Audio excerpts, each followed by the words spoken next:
1981 সালের মে মাসে যেদিন রাষ্ট্রপতি জিয়াউর রহমান শহীদ হয়ে যান, সেই সময় সেনাবাহিনীতে বিদ্রোহ হয়েছিল। বিদ্রোহের ফলশ্রুতিতে তিনি নিহত হয়েছিলেন। দুটি কথাই সত্য।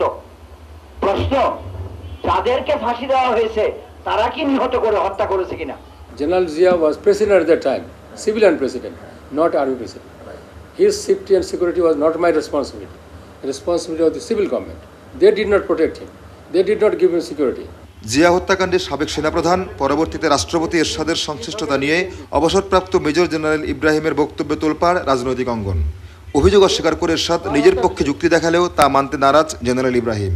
একই পথ ধরে এবার মুখ খুললেন সে সময় সামরিক অভ্যুত্থানের ঘটনার বিচারে অভিযুক্তদের পক্ষে প্রধান সামরিক কৌশলী আর এক অবসরপ্রাপ্ত মেজর জেনারেল। প্রাক্তন রাষ্ট্রপতি হোসেন মোহাম্মদ এরশাদ যে কথাটা বললেন এটা পুরোপুরি সত্য নয়, এটা সত্যের অপলাপ। যখন রাষ্ট্রপতি সিট অফ দি গভর্নমেন্ট ঢাকার বাইরে যাবে তখন চিফ অফ আর্মি স্টাফ তার সেফটি অ্যান্ড সিকিউরিটি সম্বন্ধে তাকে চিন্তা করতে হবে। সুতরাং ওইটার দায়িত্ব পুলিশের উপরে ছিল। এই কথা বলে he cannot avoid his responsibility, it was his responsibility. Ershad বলেছিলেন জিয়া হত্যাকাণ্ডের ঘটনায় তার কোনো সম্পৃক্ততা নেই। তখন যেহেতু বেসামরিক সরকার ক্ষমতায় ছিল, রাষ্ট্রপতির নিরাপত্তার দায়িত্ব ছিল ওই সরকারের, সেনাবাহিনীর নয়। এরশাদের যুক্তি মানতে নারাজ অবসরপ্রাপ্ত মেজর জেনারেল আইনউদ্দিন। রাষ্ট্রপতি জিয়াউর রহমান মারা গেলেন চিটাং সার্কিট হাউসে। চিটাং সার্কিট হাউস ক্যান্টনমেন্টের টেরিটোরিয়াল লিমিটের ভিতরে। সুতরাং ক্যান্টনমেন্টের এরিয়ার মধ্যে চ্যাপ্টার্ড এরিয়ার ভিতরে যখন কোনো হেড অফ দি স্টেট বা রাষ্ট্রপতি যখন অবস্থান করে তখন সেফটি অ্যান্ড সিকিউরিটির দায়িত্ব থাকে লোকাল এরিয়া কমান্ডার অথবা general officer commanding. General officer commanding চিটাংয়ের যদি দায়িত্ব হয় তাহলে সেনা প্রধানেরও দায়িত্ব।